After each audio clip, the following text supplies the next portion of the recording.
Assalamualaikum warahmatullahi wabarakatuh. Anda rindu mendengarkan kajian-kajian dari ustadz-ustadz kita dari Aceh? Kunjungi channel YouTube Maulizul Akbar NAD. Subscribe, like, share, komen.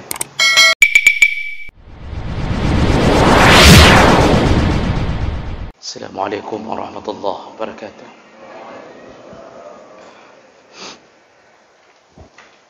Alhamdulillahi rabbil alamin. وبه نستعين على أمور الدنيا والدين. أشهد أن لا إله إلا الله وحده لا شريك له وأشهد أن محمدا عبده ورسوله الكريم. اللهم صل وسلم على نبينا وسيدنا المصطفى محمد وعلى آله وأصحابه أجمعين. أما بعد. رب اشرح لي صدري ويسر لي أمري wahlul 'uqdatam min lisani yafqahu qawli. Segala puji bagi Allah, kemudian salawat dan salam kepada Rasulullah, pada keluarga dan seluruh sahabat-sahabatnya. Bapak-bapak, ibu-ibu, jamaah salat maghrib dan Isya yang Allah muliakan insyaallah. Kita sedang membahas tentang perkara-perkara yang menyebabkan gugurnya kewajiban menghadiri walimah perkawinan.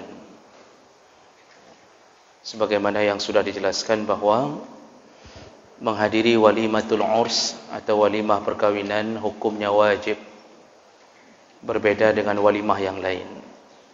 Namun ada perkara-perkara yang menyebabkan gugurnya kewajiban itu. Artinya tidak lagi wajib dihadiri. Dan itu dibagi menjadi 3 keadaan, ya, atau 3 sudut pandang. Yang pertama berdasarkan tempat acara tersebut dilakukan, kemudian berdasarkan orang yang mengundang, dan ditinjau dari orang yang diundang. Dan kita sedang membicarakan perkara yang berhubungan dengan tempat yang menyebabkan tidak wajibnya hadir walimah. Sebagai pengingat ulang, biar tidak lupa, kita sudah bahas 3 di antaranya, yaitu tidak wajib hadir di walimah yang kalau kita hadir menyebabkan mudarat karena adanya musuh kita di tempat itu. Artinya kalau hadir kita bisa melakukan pembunuhan, atau kita dibunuh, atau kita bisa bertengkar di tempat walimah orang karena kita tahu di situ ada musuh kita. Maka menghindari itu dibolehkan untuk tidak hadir kalau yakin menyebabkan mudarat, baik kita yang mudarat atau orang yang mudarat. Yang kedua yang sudah kita bahas, boleh tidak hadir di walimah yang berisi kemungkaran, yaitu contohnya walimah yang menyediakan minuman-minuman khamar, walimah yang menyediakan acara-acara mungkar seperti tari-tarian, musik-musik yang tidak dibenarkan. Karena seperti yang kita sebutkan, sebahagian ulama masih membolehkan musik yang tipikalnya berbentuk nasyid, salawat, masih dibolehkan oleh sebahagian ulama. Juga termasuk mungkar, kita ada acara buat judi beramai-ramai, jadi malamnya main judi, nanti ada keyboardnya, diundang penari dangdut. Nah, ini semua boleh tidak dihadiri, bahkan lebih baik tidak hadir kalau tahu akan ada acara seperti itu. Namun kalau kita tidak tahu, baru tahu setelah berada di bangunan itu, maka dibolehkan menetap sementara namun tidak menikmati apa yang disuguhkan dari maksiat tadi. Ya. Baik, yang terakhir yang kita bahas minggu yang lalu, ini sebagai pengingat ulang, dibolehkan tidak hadir di tempat walimah yang di situ ada gambar-gambar atau lukisan atau patung-patung makhluk hidup yang dipajang. Nabi pernah tidak hadir, Nabi pernah keluar dari rumah Ali bin Abi Thalib, menantunya sendiri, ketika diundang oleh Ali bin Abi Thalib untuk makan di rumahnya. Rasulullah begitu melihat ada gambar makhluk hidup di gorden, ya, di tirai gorden milik Ali, langsung Rasulullah keluar. Sampai Ali mengejar kembali dan bertanya, kenapa engkau pulang ya Rasulullah? Tiba-tiba pulang begitu saja. Kata Rasulullah, di gordenmu ada gambar makhluk hidup. Malaikat tidak akan masuk ke rumah yang ada gambar lukisan makhluk hidup atau patung.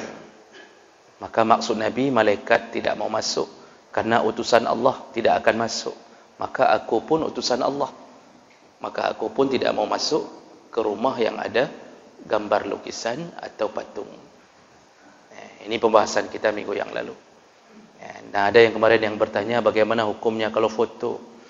Foto dalam pandangan jumhur ulama tidak termasuk lukisan. Silakan buka kitab-kitab fikih. Jumhur ulama termasuk mazhab Syafi'i menyebutkan foto tidak dianggap lukisan karena dia tidak dilukis, dia dicetak mayanya, dicetak bayangannya. Jadi masih dibolehkan foto. Namun kalau foto itu menimbulkan fitnah, maka di saat itu dosanya juga dosa fitnah tersebut. Jadi Bapak Ibu yang pasang foto di ruang tamu, coba cek kembali foto itu. Mungkin istri kita tampilannya cantik di foto itu tidak sesuai dengan aslinya, ya. Atau anak gadis kita setiap kali tamu datang menikmatinya. Ini fitnah, karena tidak ada suruhan untuk memajang foto istri dan anak gadis untuk orang lain. Kenapa harus diletakkan di ruang tamu? Kalau ingin menikmati, kenapa duduk berdua sama istri, pandangi foto itu lama-lama sambil makan nasi siang, bawa nasi-nasi ke dalam kamar? Kenapa harus di ruang tamu? Tentu pertanyaan itu sederhana jawabannya, karena ingin dinikmati oleh orang lain. Berikutnya, ingin dipuji. Pasti itu. Kalau bukan karena ingin dipuji, untuk apa taruh di ruang tamu? Nah, ini bermasalah hati. Jadi silakan foto, silakan, tapi jangan menimbulkan fitnah. Kalau di ruang tamu saja bermasalah, apalagi di ruang Facebook. Foto istri, foto anak gadis di tepi pantai, baju basah, melekat, kita tempel di Facebook, oleh orang diambil fotonya, lalu dinikmati dengan pandangannya. Kita sedang tertidur, kita sedang solat Jumat, kita sedang melakukan, mungkin sedang beol pun di dalam kamar mandi, tapi di sisi lain ada orang yang sedang menikmati foto kita. Ini ibu-ibu ingat, anak-anak gadis ingat, maka dosa mengalir dalam keadaan kita tidur.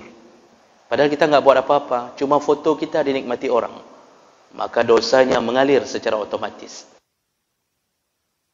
Foto itu masih ada karena kita tidak sempat berwasiat kepada anak, kalau mamak mati, tolong foto mamak tutup di Facebook. Enggak sempat wasiat itu. Di sinilah mengalirnya dosa. Jadi mikir-mikir bang, kalau mau majang foto itu mikir-mikir, walaupun dibolehkan. Ada yang tanya, tapi istri saya pakai cadar Ustaz, kan enggak apa-apa. Kalau pakai cadar ngapain foto? Kan lebih bagus masa foto aja. Jadi mau buat apa nih? Kawin sama mata ingin dinikmati mata isteri saja kan juga sia-sia.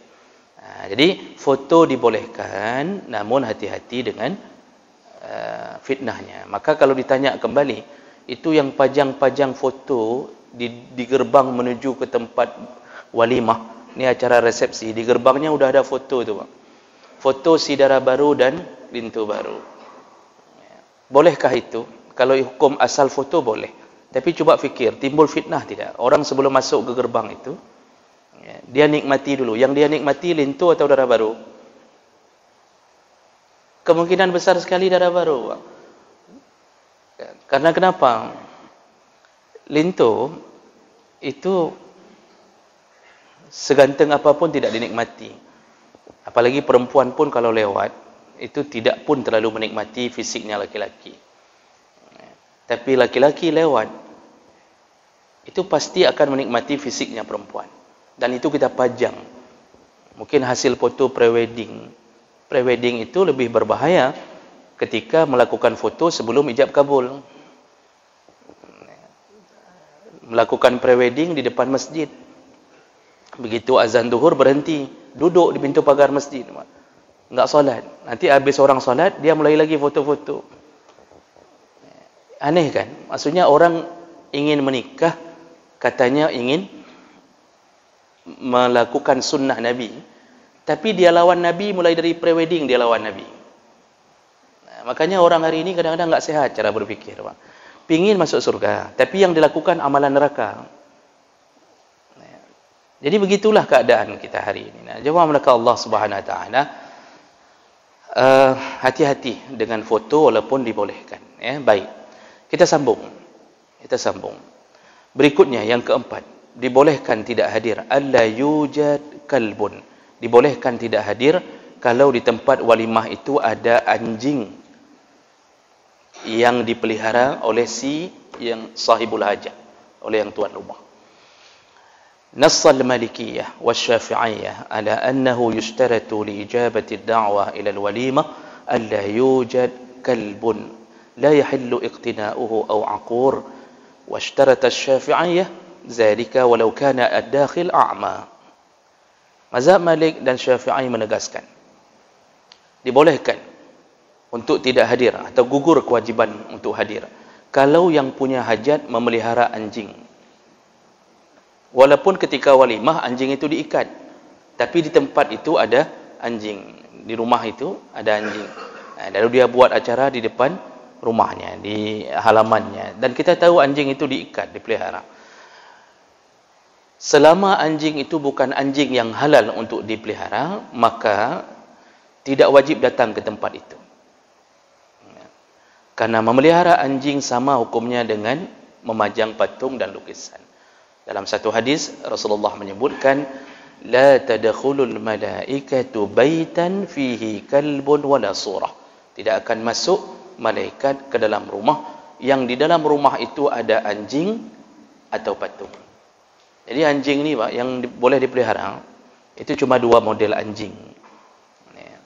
Yaitu yang pertama kalbud dar, yaitu atau disebut kalbul masyiyah, anjing yang memelihara binatang ternak, mengawal binatang ternak. Jadi kita pelihara kambing, daripada sewa orang, kita akhirnya sewa anjing, supaya kambing itu terkawal, enggak berani ke mana-mana. Itu ada tuh film anak-anak yang bernama Shaun the Sheep. Itu kayak gitu tuh ceritanya. Anjing itu tukang ngawal kambing. Itu boleh dipelihara. Yang kedua kalbus saidi, anjing berburu. Jadi dijadikan sebagai alat untuk berburu. Itu dibolehkan. Cuma dua model itu yang dibolehkan. Tapi anjing untuk jaga pintu pagar, jaga pintu gerbang, itu jangankan pencuri tidak bisa masuk, malaikat pun tidak mau masuk. Pencuri hanya demam, tapi tanpa sadar kita, malaikat tidak mau masuk. Pada suatu hari Rasulullah sallallahu alaihi wasallam dalam rumahnya mengatakan kepada Aisyah dalam hadis, "Wahai Aisyah, aku telah berjanji dengan Jibril untuk datang di waktu ini, tapi Jibril belum datang." Tidak mungkin seorang utusan Allah mengingkari janji, karena mengingkari janji itu bukan cirinya utusan Allah. Rasulullah kesal. Kesalnya bukan ke Jibrilnya, kerana Jibril kekasihnya. Kesal kenapa janji tidak ditepati. Rasulullah sudah nunggu Jibril. Lalu Rasulullah sempat melemparkan tongkat mewakili kekesalannya. Ketika dilemparkan tongkat, tiba-tiba seekor anak anjing keluar dari balik peratah ranjang Rasulullah. Keluar dari bawah ranjang Rasulullah, keluar. Kata Rasulullah sambil terkejut, "Ya Aisyah, dari mana anak anjing ini?" Kata Aisyah, "Aku tidak tahu ya Rasulullah. Mungkin dia masuk sendiri." Kata Rasulullah, "Keluarkan dia segera." Diusir. Begitu diusir, anjing itu keluar, langsung Jibril berada di hadapan Nabi. Kata Rasulullah, "Kenapa engkau mengingkari janjimu, wahai Jibril?" Kata Jibril, "Tidak ya Rasulullah. Dari tadi aku sudah berada di luar rumahmu. Namun aku tidak bisa masuk ke dalam rumahmu karena seekor anak anjing tadi." Itu tidak dipelihara, Pak. Itu enggak dipelihara itu. Tapi malaikat tidak mau masuk. Nah, makanya hati-hati pelihara anjing selain daripada dua kebutuhan tadi. Bahkan ada hadis Nabi sallallahu alaihi wasallam yang menyebutkan man yaqtana kalban, barang siapa yang memelihara anjing, yung illa kalbud dar, kecuali anjing untuk gembala tadi dan anjing untuk berburu, yunqasu anhu kulla yawm qiratain, maka pahalanya yang telah dia kumpulkan setiap hari bagi si pemelihara anjing ini, setiap hari dikurangi 2 qirat. Ditanya oleh sahabat, 1 qirat itu berapa ya Rasulullah? Kata Rasulullah, misla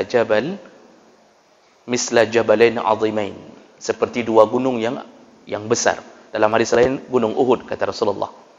Bayangkan, yang pelihara anjing setiap hari pahalanya dihanguskan sebesar 2 gunung Uhud. Jadi yang pahala haji, pahala umrah, pahala segala-gala habis di tangan anjing tersebut. Maka jangan sampai berhubungan dengan anjing. Baik. Sampai Imam Syafi'i, sampai mazhab Syafi'i menyebutkan washtarata Syafi'i zalika walau kana dakhil a'ma. Walaupun orang yang datang ke walimah itu orang buta, yang dia tidak tahu bahawa ada anjing, tapi ketika diberitahu, maka hendaknya dia membatalkan datangnya ke tempat walimah itu. Nah, ini ternyata tidak wajib datang ke walimah yang di tempat tersebut memelihara anjing. Berikutnya,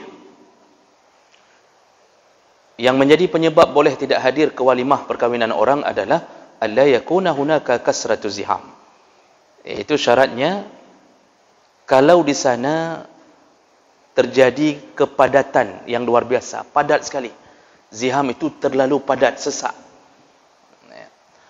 Kalau mazhab Syafi'i menyebutkan la takunu kasratu zahmah uzran in wajada si'atan li madkhalihi wa majlisihi wa amina ala nahwi ardih.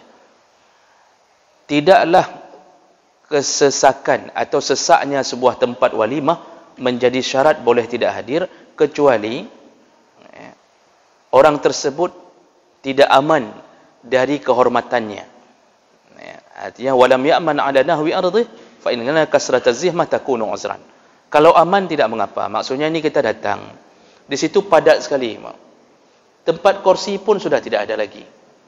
Kita mau duduk yang ada kosong di tempat perempuan, misalnya. Itu kan mengganggu kehormatan kita.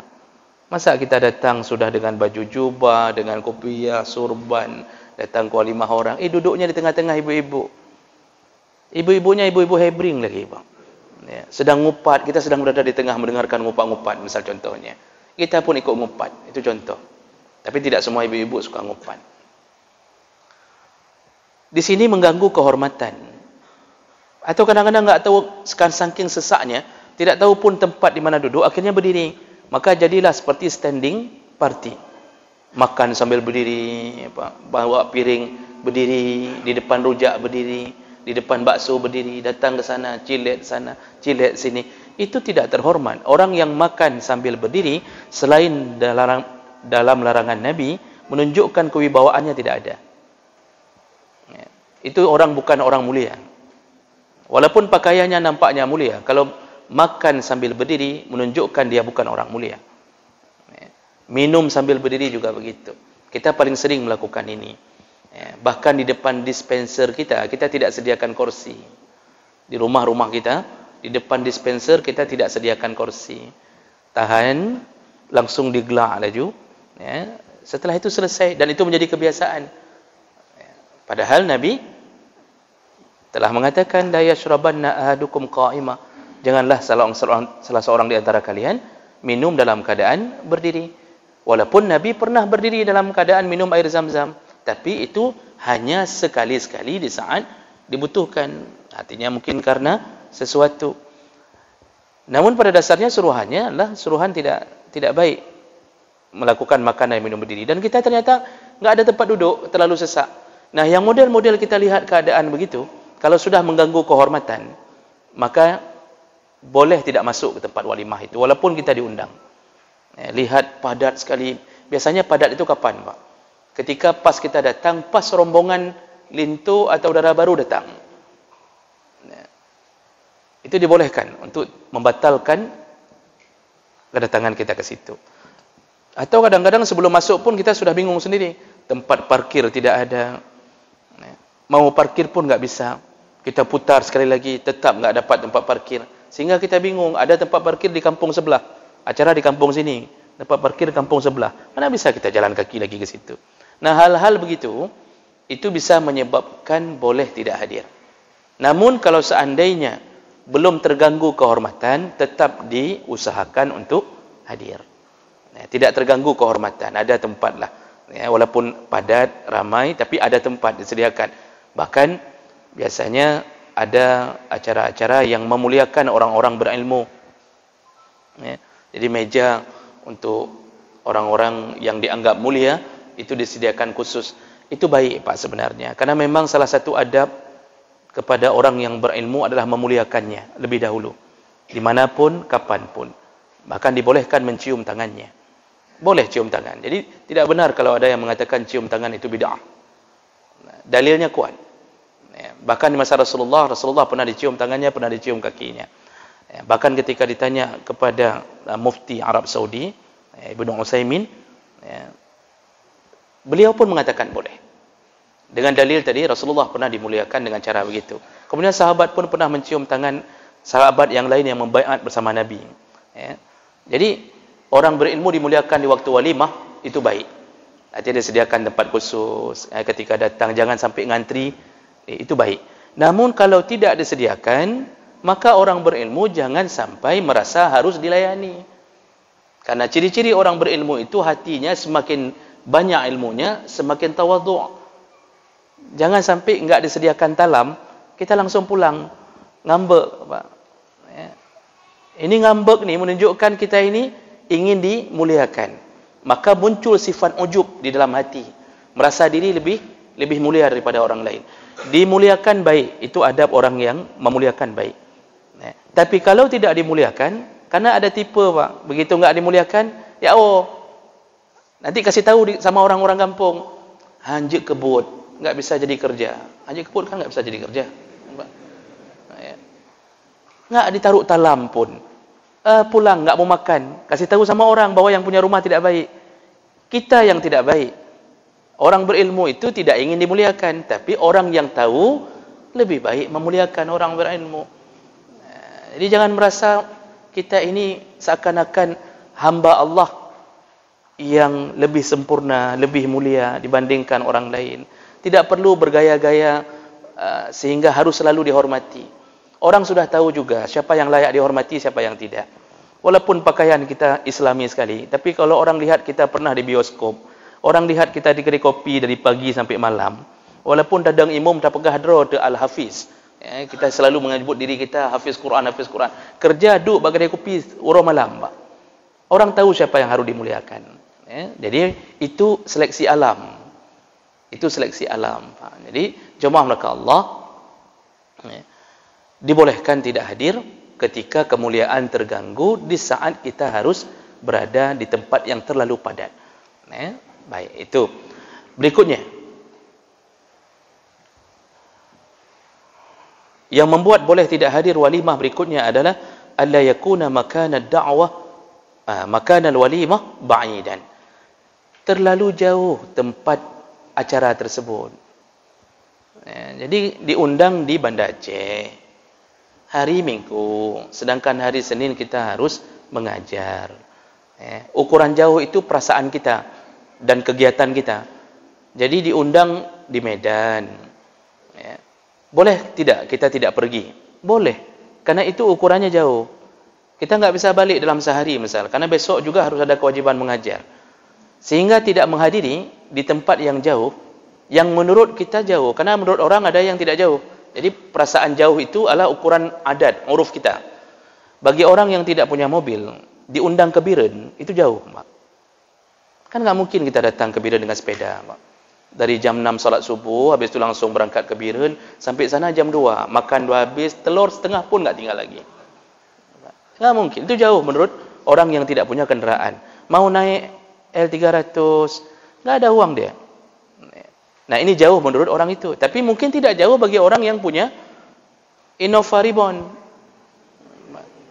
Yang nggak pakai Ribbon mungkin masih merasa jauh. Nah, jadi tergantung kepada siapa. Kalau diundang ke Banda Aceh kita tidak merasa jauh, silakan hadiri. Tapi kalau kita merasa berat karena terlalu jauh, ini tidak berdosa lagi, Pak. Nah, jadi yang ngundang pun itu pakai perasaan. Karena ada tipe orang ngundang di Medan, teman kita waktu SMA, dia buat acara anaknya. Itu nelepon. Lalu dia mengatakan bahwa ini anakku ya buat acara, ini baru pertama nih hadir ya. Ini jangan sampai nggak hadir ya. Ini kalau nggak hadir, awas nih. Lihat aja kalau nggak hadir. Pokoknya kita KT kalau nggak hadir. Sampai di KT-nya, Pak. Untuk orang KT, Pak. Yang terlahir tahun 70-an, 80-an pasti tahu. KT itu kalau udah main kayak gini itu KT, Pak. Nanti berkawannya lagi dengan ini berkawannya. Pokoknya kalau nggak hadir, awas ya, saya nggak akan hadir ke tempat kamu. Itu maksa. Dia nggak mikir, kecuali dia bilang itu, dia sambung kalimat. Pokoknya hadir, tiket saya sediakan. Itu baru oke. Ini enggak, udah maksa, kemudian minta orang hadir, nggak mikir orang itu menghadirkan diri, itu habis uang 1 juta. 1 juta habis uang untuk hadir acara kita. Maka cukuplah memberitahu, ini informasi, saya buat acara, ini saya undang, namun kalau nggak bisa hadir nggak apa-apa. Lebih bagus malah kalau nggak hadir. Begitu orang tenang hatinya, Pak. Paling orang itu akan mengatakan bahwa mohon maaf ya, kayaknya saya nggak bisa hadir ini karena kalau saya hadir ini pun uang nih sedang nggak ada, ini masa pandemi. Ini hal begini itu harus pakai perasaan ngundang orang. Jangan maksa-maksa harus hadir kalau ba'id, kalau tempatnya jauh. Ya, baik. Berikutnya, ini kita habiskan masalah tempat, Pak. Alla tujad nisaan yusharrifna 'alal mad'uwin. Ini penting. Boleh tidak hadir ke walimah yang di situ ada perempuan-perempuan yang dipajang untuk menyambut tamu. Lihat, Pak, bagaimana para ulama menggariskan ini untuk menjaga syariat. Nassal Malikiyah wa Syafi'iyah ditegaskan dalam nas mazhab Malik dan Syafi'i ala anna mimma yusqatu ijabatu da'wah lil walimah, gugur kewajiban hadir ke walimah, an tujad nisaan yanzurna ila al-mad'uwin, kalau kita mendapatkan perempuan-perempuan yang dipajang atau disuruh memuliakan tamu. Jadi perempuan yang disuruh memuliakan tamu. Ini kan bahasa disuruh memuliakan tamu adalah otomatis kan dia dihias. Dihias dengan pakaian terbaik, dipakai make up, lalu disuruh berdiri di depan, disuruh senyum-senyum kalau tamu datang. Ini udah merah-merah nih, Pak. Seperti ikan mulus menabrak jaring, ini merah nih. Udah merah-merah di sini. Disuruh senyum, bibir dipoles dengan lipstik sampai lewat ke pipi, Mak. Itu hal-hal begitu. Ini udah lengkap nih, maskara sudah lengkap, blush on, blush off, lengkap pokoknya. Berdiri di depan. Kalau di luar sana disebut pagar ayu. Disuruh sambut tamu dengan pagar ayu, senyum-senyum. Malah walimah yang begitu kita boleh tidak hadir. Karena itu melanggar syariat. Maka kalau itu saja boleh tidak hadir, bagaimana kalau kita buat acara sampai kita menyuruh menari anak-anak gadis-gadis menyambut lintu baru, kita suruh tari dulu, kita sambut. Nyan model pegah hadro serambi Mekah tapi. Nyoka bengeh lu. Mengaku serambi Mekah, tapi buat acara anak gadis-gadis disuruh pakai baju ketat dengan pakai baju Aceh, pakai tali pinggang besi yang ketat itu disuruh pakai. Kemudian baju mana ada baju lebar, kan baju ketat. Kemudian pakai punuk unta di atas kepala yang dilarang oleh Nabi SAW. Jilbab ada keluar atau ke dalam, Pak? Jilbab ke dalam, dipasang ke dalam. Kemudian disuruh berlenggak-lenggok, menari di hadapan lintu baru. Lalu kita merasa itu aman-aman saja. Kita merasa bahwa kita telah baik melakukan itu. Lalu kita mengaku bahwa kita mencintai Nabi dengan cara seperti itu. Jadi jemaah melakukan Allah, dalam mazhab Syafi'i saja, ini sangat-sangat terlarang. Memajang perempuan untuk dijadikan sebagai pagar ayu menyambut tamu. Sehingga boleh tidak hadir ke tempat seperti begitu. Boleh tidak hadir. Tidak berdosa lagi. Karena dianggap termasuk tempat yang bermaksiat. Jadi enggak usahlah sambut-sambut tamu dengan cara begitu. Cukup bapak-bapak saja pakai baju yang baik, senyum. Walaupun senyum kita dianggap marah sama orang. Jadi karena mungkin yang penting kita laki-laki saja berhadapan sudah cukup. Jangan pajang-pajang perempuan untuk memuliakan para tamu. Yang terakhir, ala yakuna bi makanid da'wah ikhtilatun nisa' birijal. Boleh tidak hadir ke tempat walimah yang di tempat tersebut berikhtilat, bercampur-campur laki-laki dan perempuan. Ini satu penyakit lagi kita ni, Pak. Jadi kita buat walimah, tidak kita pisahkan tempat. Satu lorong masuk, perempuan kita tidak pisahkan, laki kita tidak pisahkan, bercampur-campur tempat ambil makan satu, duduk bercampur-campur. Ini ikhtilat. Dan itu tidak dibenarkan dalam agama. Dulu perempuan di masa Nabi, dalam hadis disebutkan, mereka dulu awal-awal setelah keluar dari masjid, perempuan dulu juga ada yang berjamaah, walaupun lebih utama solat di rumah. Keluar dari masjid, mereka menyebar di tengah jalan. Jadi berserak di tengah jalan, begitu cara jalannya. Lalu Nabi mengingatkan mereka, kata Rasulullah, kalau engkau keluar jalanlah ke tepi, jangan engkau bercampur dengan laki-laki. Semenjak diingatkan Nabi, besoknya mereka keluar dari masjid, merapat ke dinding-dinding ketepian. Sampai dalam hadis disebutkan, seakan-akan pakaian mereka menyapu dinding-dinding di tepi-tepi itu. Saking taatnya ke Nabi SAW. Tidak berani berada di tengah jalan pun, takut laki-laki lewat, bercampur-campur. Hari ini kita tidak peduli masalah ikhtilat. Maka dilarang bercampur-campur dalam satu walimah. Kalau itu terjadi, dibolehkan untuk tidak hadir atau membatalkan kehadiran di tempat itu. Nah, ini perkara-perkara baru yang kita bahas dari sisi tempat. Masih ada dua sudut pandang lagi, yaitu nanti dari sisi orang yang mengundang dan dari sisi orang yang diundang. Baik, kira-kira begitu. Kita sambung insya-Allah di pertemuan yang akan datang. Subhanakallahumma bihamdik, asyhadu an la ilaha illa anta, astaghfiruka wa atubu ilaik. Wassalamualaikum warahmatullahi wabarakatuh.